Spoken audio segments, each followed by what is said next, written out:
CM Nitish Kumar विधानसभा में दिए गए अपने बयान को लेकर एक बार फिर चर्चा में हैं। उनके इस बयान को लेकर विपक्ष उन पर हमलावर है। ऐसे में कांग्रेस नेत्री अलका लामा ने कहा है कि नीतीश कुमार को अपने बयान के लिए माफी मांगनी चाहिए। साथ ही अलका लामा ने कहा, मुझे लगता है कि हर घर में बहन या बेटी होना जरूरी है, एक महिला होना जरूरी है। महिला के साथ कैसा व्यवहार करना चाहिए और कैसी भाषा होनी चाहिए, ये पता होना चाहिए। नीतीश जी इसलिए चूक रहे हैं। झारखंड में विधायक लोमिन हेम्ब्रम और जेपी पटेल की सदस्यता समाप्त कर दी गई है। दल बदल कानून के तहत ये कार्रवाई की गई है। वहीं आपको बता दें कि इस मामले में बुधवार को सुनवाई के बाद फैसला सुरक्षित रखा गया था। विधायकी खत्म करने का निर्णय 26 जुलाई से प्रभावी होगा। उधर बाबूलाल मरांडी के खिलाफ दल बदल मामले में फैसला सुरक्षित रखा गया है।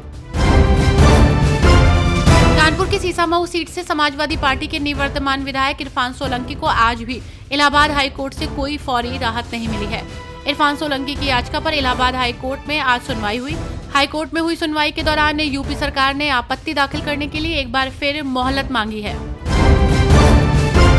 राज्यसभा सांसद संजय सिंह ने मोदी सरकार पर जमकर हमला बोला। उन्होंने कहा कि बजट में आम लोगों के लिए कुछ भी नहीं है।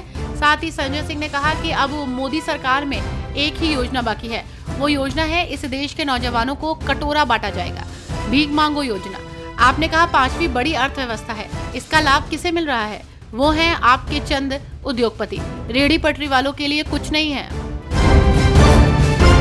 बिहार विधानसभा में आज विपक्ष ने जोरदार हंगामा किया। विपक्ष ने सदन में सारी संवैधानिक सीमाओं को पार कर दिया। इतना ही नहीं, इसके बाद आरजेडी नेता विधानसभा अध्यक्ष के आसन के सामने जमीन पर बैठकर धरना देने लगे। विपक्ष के कई सदस्यों ने तो सामूहिक रूप से रिपोर्टर टेबल पलटने की कोशिश की। पूरे प्रश्नकाल के दौरान विपक्ष का हंगामा चलता रहा।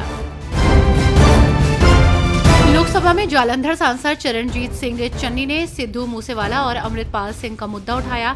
इसके साथ ही उन्होंने केंद्रीय बजट की भी आलोचना की। इतना ही नहीं, जालंधर सांसद ने कहा कि पंजाब को बजट में कुछ नहीं मिला। सरकार पर हमला करते हुए उन्होंने कहा कि ये सरकार कुर्सी बचाने में लगी है, देश बचाने की फिक्र नहीं है।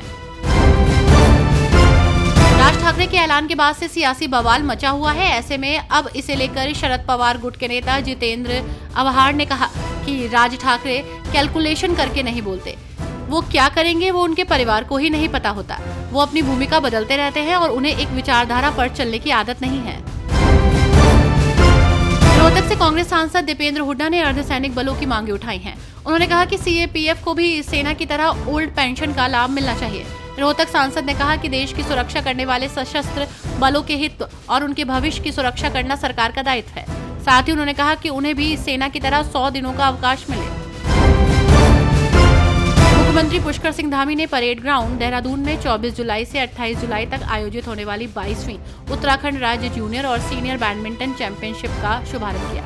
इस दौरान मुख्यमंत्री ने कहा कि प्रधानमंत्री नरेंद्र मोदी के नेतृत्व में देश में खेल के क्षेत्र में कई ऐतिहासिक निर्णय लिए गए हैं। खिलाड़ियों को प्रोत्साहन दिया जाता है। प्रधानमंत्री के नेतृत्व में खेलो इंडिया जैसे कार्यक्रमों के शुभारंभ से खेल को बड़े स्तर पर बढ़ावा दिया गया है। झारखंड में आगामी विधानसभा चुनाव को लेकर तैयारियां जोरों पर हैं। ऐसे में सभी राजनीतिक दलों की तैयारियां शुरू हो चुकी हैं। कांग्रेस भी चुनाव को लेकर एक्टिव है और रणनीति बनाने के लिए लगातार बैठकें कर रही है।